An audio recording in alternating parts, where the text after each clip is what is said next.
Very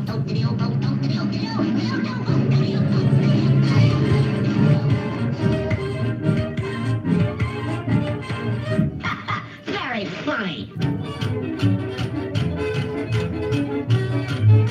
We now give you our brand new little sweetheart of swing.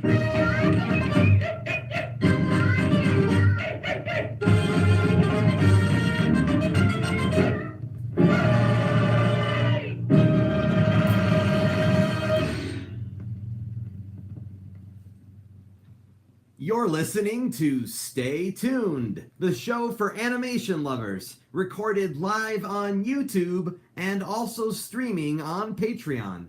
Coming to you from Austin, Texas, I'm your host, Phil Machi. My original comics can be discovered at retailsunshine.com, and you can interact with me on Instagram, Twitter, and Facebook under the handles of both Retail Sunshine and Phil Machi. Also, you can keep up to date with the latest animation news by visiting this show at facebook.com/Stay Tuned Show. Thank you so much for joining me this evening. On tonight's episode, it's adventure on the menu as we take a closer look at the all-new Netflix original series, The Dragon Prince. All that, and you'll have a chance to share your thoughts, questions, and opinions with me for a live Q&A after the show.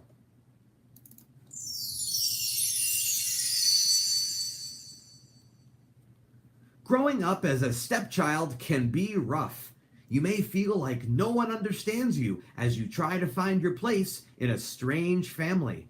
Not to mention when an assassination attempt on your life leads you to find a mysterious dragon egg and a moon shadow elf joins you on an epic journey to restore peace in a war against all humanity. But, ooh, the cats are fighting. But first, this.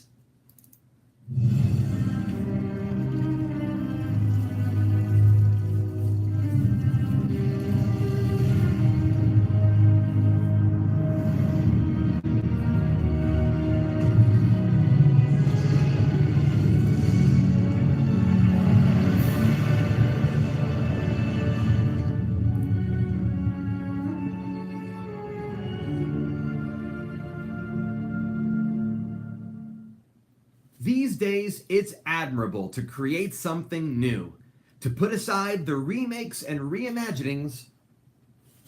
Oh, hold on, guys. I completely forgot I'm absent-minded occasionally, so I'm going to get back into it once I get my pop filter back on, because I forgot my pop filter. But we're just going to go right forward. Okay, here we go. All right, and give me 1 minute to take care of some fighting cats. 1 second.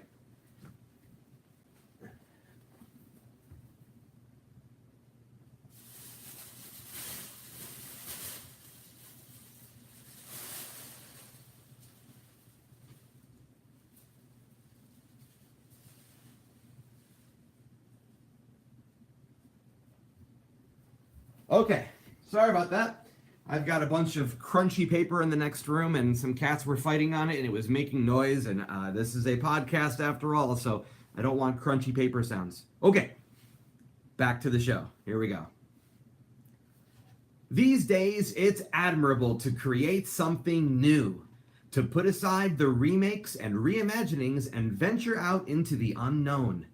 Most long-term established companies are afraid to do so in favor of the familiar, and it seems the world of streaming services like Netflix and Hulu has become a breeding ground for experimentation. Just over 1 week ago, the creative team from Avatar: The Last Airbender took just such a chance in the form of a new animated series on Netflix. The Dragon Prince premiered with a 9-episode saga that set itself up for continued success. But the fans of The Last Airbender weren't exactly treated to more of the same. Aaron Ahaz, the head writer and director from The Last Airbender, co-created The Dragon Prince with Justin Richmond. This series marks their first production after founding Wonderstorm back in 2017. If you're unfamiliar with The Last Airbender, and without getting too far off track, but let's be honest, I tend to get off track in this way quite easily, I can summarize it as a series focused on a group of young people who possess unique abilities to manipulate, or bend, the natural elements. They unite their efforts to bring about peace among the 4 nations based around the 4 primary elements of earth, water, fire, and air, the primary antagonist being the Fire Nation. That series left an indelible mark on American animation history as an anime-styled series created exclusively for an American audience. The Last Airbender hit the ground running with a confidence in storytelling and style that grabbed on tight and didn't let go throughout its 3-season run. That series was followed up by 4 seasons of The Legend of Korra, which took place in the same universe as The Last Airbender and featured similar themes and stories. So, obviously 2 Annie Award-winning series left some large sandals to fill. The Last Airbender and The Legend of Korra were traditionally drawn, with episodes comprising of roughly 15,000 drawings apiece. This was a style that suited a series taking place in a time of scrolls and inkwells. In 2005, traditional animation was already being snuffed out of theatrical productions and seemed to be primarily reserved for television. Now in 2018, there are an increased number of animated shows for TV that have become exclusively created using CGI. The Dragon Prince has adopted this CGI trend in a way that, I think it's safe to say, has surprised fans of the previous series by utilizing cell shading. This is a technique in CGI where 3-dimensional rendering is simplified to produce the appearance of a 2-dimensional drawing. To further push this illusion, the Dragon Prince has a reduced frame rate. That means the show's creators cut down on the in-between frames to create jerkier movements that you'd expect to see in a traditional show. That's because typically CGI is smooth, slick, and almost mechanical looking. What we're left with is a show that, at its best moments, feels traditionally animated, but just like a pair of ill-fitting skinny jeans, you can't hide it forever. Why go through so much effort to give the appearance of traditional animation without simply employing that technique? My guess is money. Now, regular listeners of this show already know that I favor traditional animation. But that doesn't mean after watching the trailer, I went in with a chip on my shoulder or a predisposition against the Dragon Prince. Okay, I might have had the teensiest of chips, like maybe a broken potato chip. But I genuinely went into this series with the hope that it would surprise, in a good way, and make a believer out of me. I'll be honest, when everything comes together, the animation of the Dragon Prince is truly stunning. This can be seen in the gorgeous establishing shots. Our heroes are on an epic quest, and Wonderstorm has successfully captured the Tolkien-like scale necessary for such a tale. Only later did I discover this is likely thanks to the fact that the backgrounds in the Dragon Prince were hand-painted. See, even when I'm trying to keep an open mind, my eyes like what my eyes like. Unfortunately, because of the nature of animating 3D models in lieu of making sequential drawings, there is still a stiffness to the characters that I found distracting. It's hard to say if the current generation of kids growing up with these shows will agree. Perhaps the most satisfying animation came from how well the action sequences worked. We're talking action that is powerful and convincingly choreographed. Not surprising, both The Last Airbender and Legend of Korra featured fantastic fight sequences, which were developed by a fight coordinator.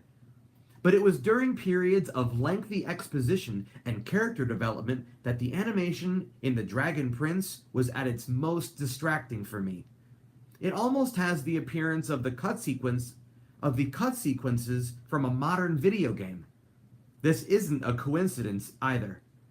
The other co-creator of The Dragon Prince, Justin Richmond, has his claim to fame in the video game world, specifically the award-winning Uncharted series.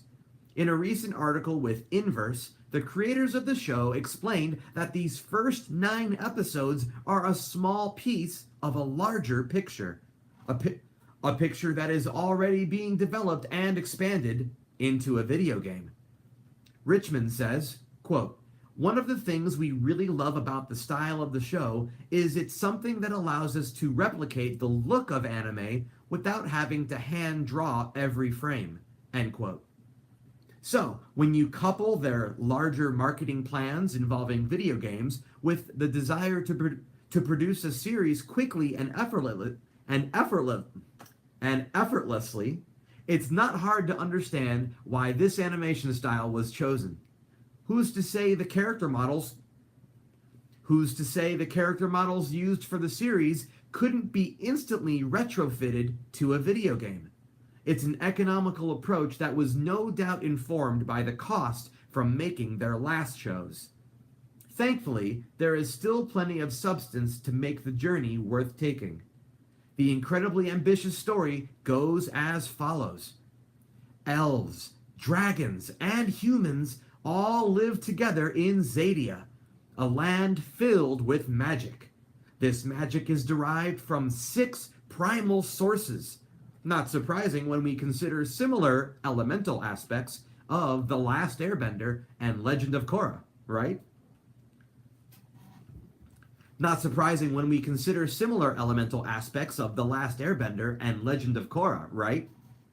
But in The Dragon Prince, the primal sources are the sun, the moon, the stars, the sky, the earth, and the ocean, which struck me as odd because those aren't as uniquely individual as the previous series utilizing earth, water, air, and fire. But you know what? Sure. These sources are primal and not necessarily elemental. So, okay, why not? Anyway, 1,000 years ago, after a human mage discovered the primal source of dark magic, this caused conflict between the humans and, well, everyone else. You see, dark magic uses the essence within magical creatures themselves to unleash dark power. And this conflict led to the humans slaying the Dragon King and destroying his only egg containing the Dragon Prince. Enraged at this atrocity, the elves banished the humans to the far corner of the land, a place without magic. With tensions mounting high, there isn't much standing in the way of an all-out war. Enter the Moon Shadow Elves. A small group of these assassins decide that it's time for some good old-fashioned vengeance. Their plan? To kill King Harrow, who has supremacy over the 5 kingdoms of man, and his son, Prince Ezran, as retribution for the fallen Dragon King and Dragon Egg. But there's a twist. The strongest among these elven assassins, Rayla, has never killed before and cannot bring herself to do so. Determined to prove herself after being shamed by the other Moonshadow Elves, she attempts to take matters into her own hands and finally do what is necessary. But instead, she winds up befriending Prince Ezran and his older stepbrother, Callum. And the 3 of them discover that the Dragon Egg was never destroyed in the first place. It was stolen to be used for dark magic by King Harrow's advisor, High Mage Viren. Well, this changes everything. The 3 young friends are now on a mission to repair the racial feud by taking their incredible discovery to the Queen of the Dragons. Perhaps, if the princes of man return the soon-to-hatch dragon egg, peace can be restored across the land. It's a grand story that cleverly unravels through gradual character growth.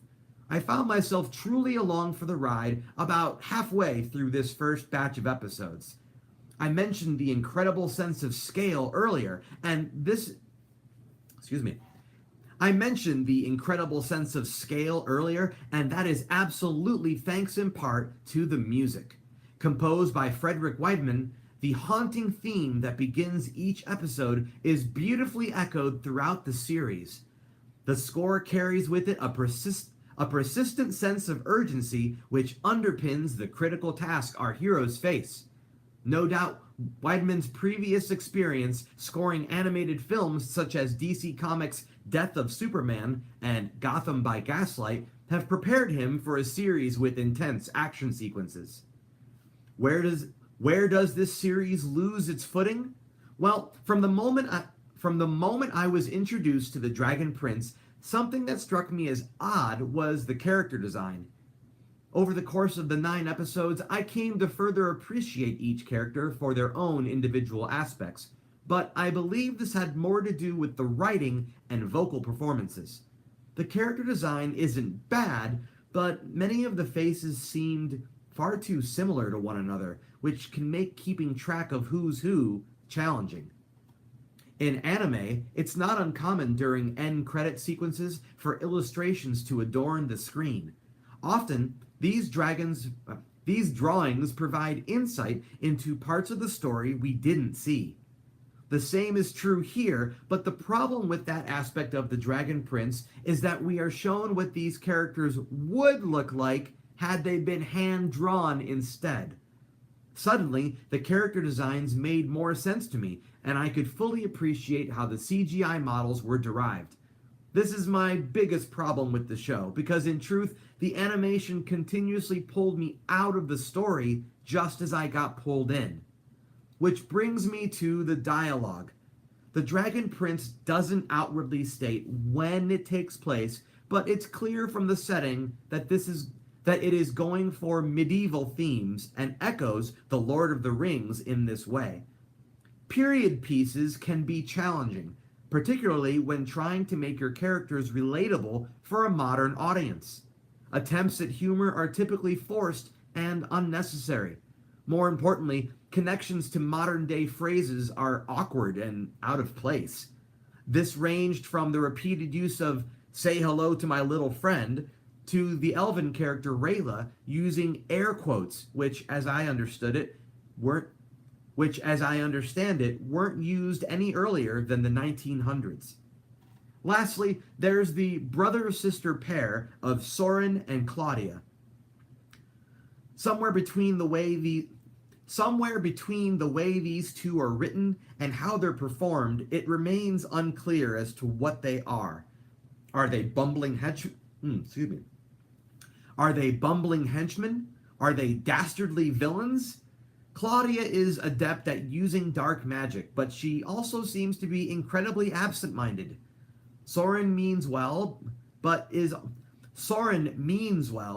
also a bit of a dumb jock who wants to impress his father. Best as I could tell, they are something in between, complete with sarcastic dialogue and an unfortunate lack of development. Granted, 9 episodes doesn't give a lot of room for exploring side characters, but at a series runtime of about 4.5 hours so far, I know there are plenty of movies that have been able to develop side characters more successfully. Where does the Dragon Prince excel? Mythology and mystique. Just as quickly as I was distracted by the CGI, the intriguing story captured me again. Underneath the awkward dialogue, there are some lovely budding relationships developing between Callum, Ezran, and Rayla. Little Ezran is endearing in his desire to always do the right thing. Moonshadow Elf Rayla is full of secrets and personal turmoil, which makes her journey probably the meatiest of the 3. Callum slowly uncovers the nature of his mage-like abilities and his place as an older stepbrother. The good news from all this is that our 3 main characters have a lot of growing to do, and it should be an interesting journey there. Something else that impressed me was the inclusion of interracial marriage within the royal family, and a deaf character who relied on sign language and an interpreter to communicate. The latter was expertly employed, as she, the aunt of our young princes, not only used sign language to communicate, but also to selectively choose when not to be interpreted around the untrustworthy. And you can't go wrong with tossing in a few creatures for good measure. Aside from the obvious in a show about dragons, we are introduced to magical glowing toads, giant leech monsters, and huge spiders, all of which keep us firmly planted in this land of fantasy.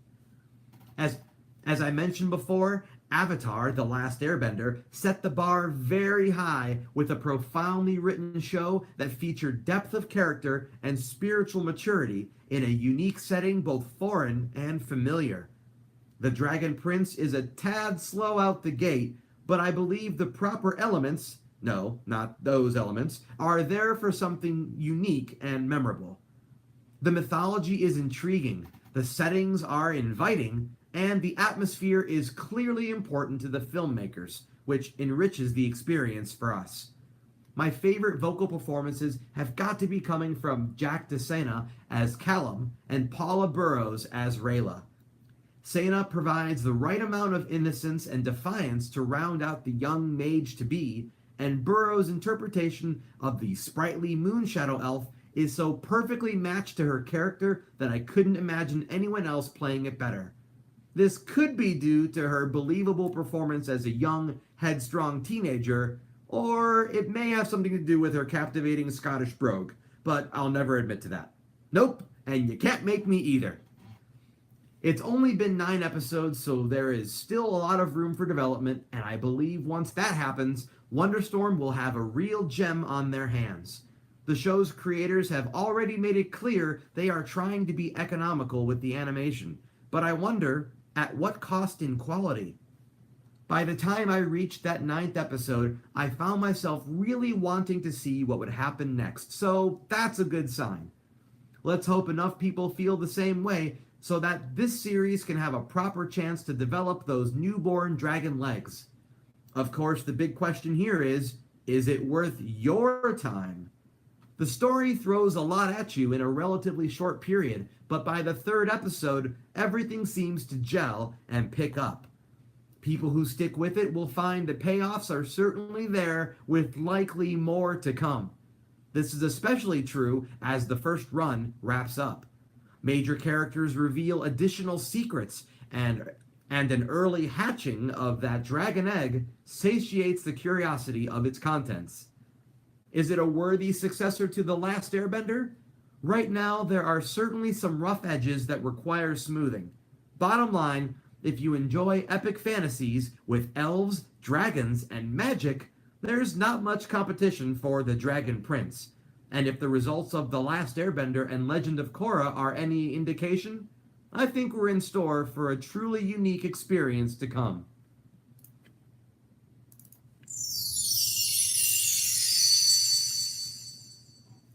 And now, a preview of the story so far, the Netflix original series, The Dragon Prince.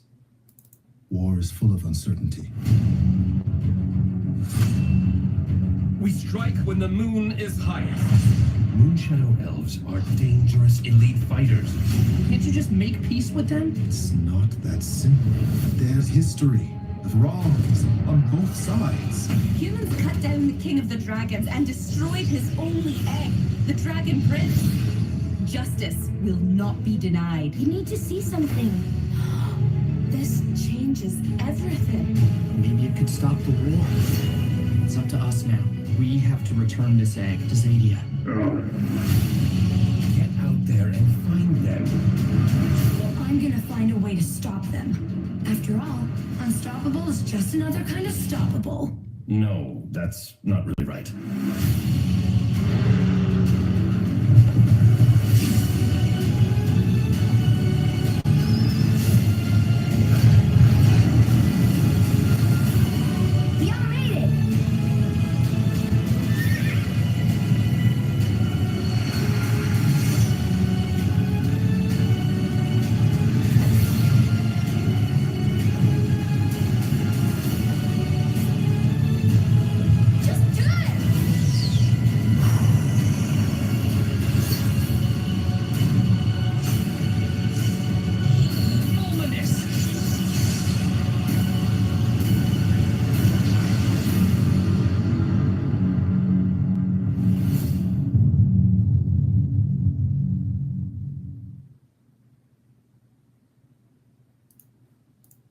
Well, that about wraps it up for this episode. Thanks to all of you listening in live on YouTube.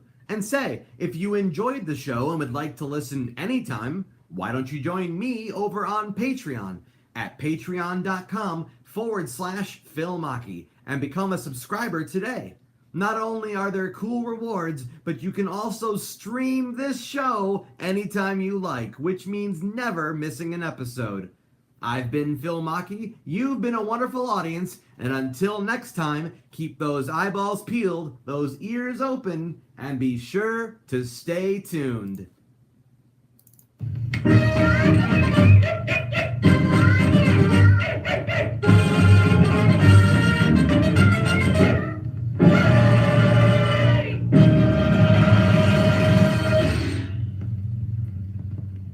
Oh boy, everybody. Oh boy. That's a wrap on episode 20. And if you're still here, that means you know what time it is. It's after party time. Oh yeah. This is the time of the show where I save the audio that I just got done making before I lose it, which is something that I'm paranoid about every single week. So I'm going to do that right now. Pardon me. But in the meantime, if you have any questions about tonight's show or anything coming up on Stay Tuned, think of those questions now, type them out in the comments below, and I will do my best to address every single one, because that is what I do every week.